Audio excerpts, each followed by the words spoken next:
Well, hello YouTube, this is Freaky Force 9 here, and it's about 6:29. I gotta get ready for school, but I just want to send a little message to Daniel Bryan.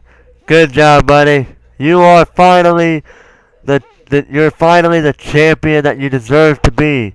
You're finally WWE World Heavyweight Champion. You deserved it at Night of Champions, but due to a technicality, Triple H actually found a good reason. Actually, I will admit, and he found a good reason to strip you of the WWE World Title. But this time, he can't. And I was just talking about this to myself earlier, but this is like that Chris Jericho moment when Jericho beat The Rock and Steve Austin at the same night. But there's a difference here than ever. The difference is he beat not one, not two, but three people. He beat Triple H in his first match, and he beat Batista and Randy Orton in the second match. That and even better, he did it with a broken arm, shoulder, whatever it was. He beat him with broken arm and shoulder. That takes a lot of, and seeing how they were all ganging it, how both Batista, Randy Orton, Triple H, and Stephanie McMahon, the whole authority, except for Kane, he never interfered in the match. But those four people ganging up on him, and him with a broken shoulder, arm, whatever, I still don't know what it was.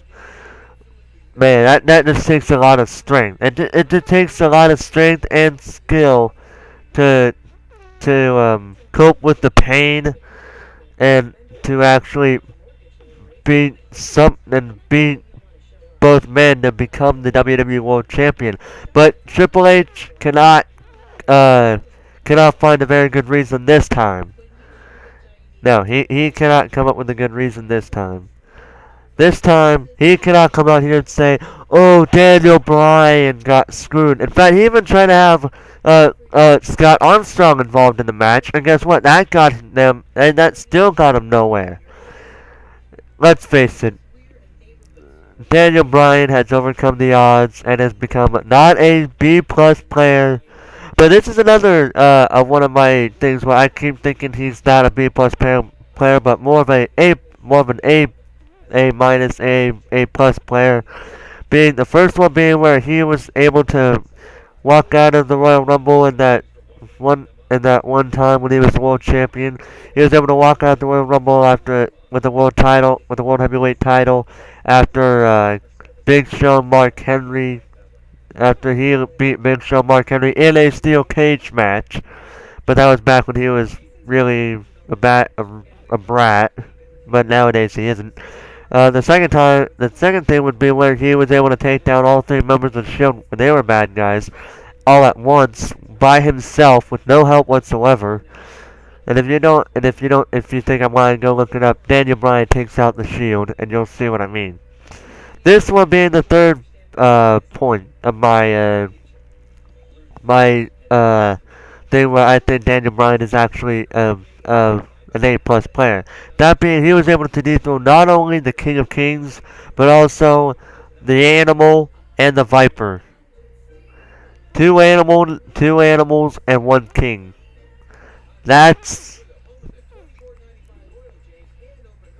at a loss of words right now. And the crazy thing was, I already posted a reaction to the Undertaker's losing streak reaction. Well, losing losing at WrestleMania. I did a reaction on that, but I told you guys last night I would do a reaction video based on what would happen in the triple threat match. Let me just say, when I first did it, it was a bit late, so I didn't record. I had to get ready for school, which is something I'm getting ready to do right now after this recording. Um, but it was a bad night to a good night. And most of my predictions were wrong. The Divas Championship, the streak, and the 30-man Andre the Giant Memorial Battle Royal, all three were wrong. I think I have to look at it later, but I think I also got the Cena Bray Wyatt match wrong too. But I did think they were gonna be crazy and put a main eventer put John Cena as the winner. They should make at some point in his career, they're gonna have to make John Cena a jobber for some time. Well, like a person, well, not really a jobber, but a guy who wins some and he loses some, but not like a jobber, like where they just make their opponent look stronger. Yeah, no. Well, um, I'll have to look at my other video. You guys can correct me if I'm wrong if you want to before I get home, because I gotta get ready for school. And, so, yeah. I gotta get ready for school. I will see you guys later. I don't know when my next video will be, but I will, record my reactions whenever I get a chance. So, until then, guys, stay, until then, guys, just sit back, relax, watch whatever you want to watch on YouTube, whatever. I don't really care because really it's not my decision on what you guys can watch, can't watch. It's not my decision. I don't care what you guys watch. All that matters is that you guys enjoy yourselves today. Have a good day, and I will see you later. For right now, this is Freaking Force 9 signing off.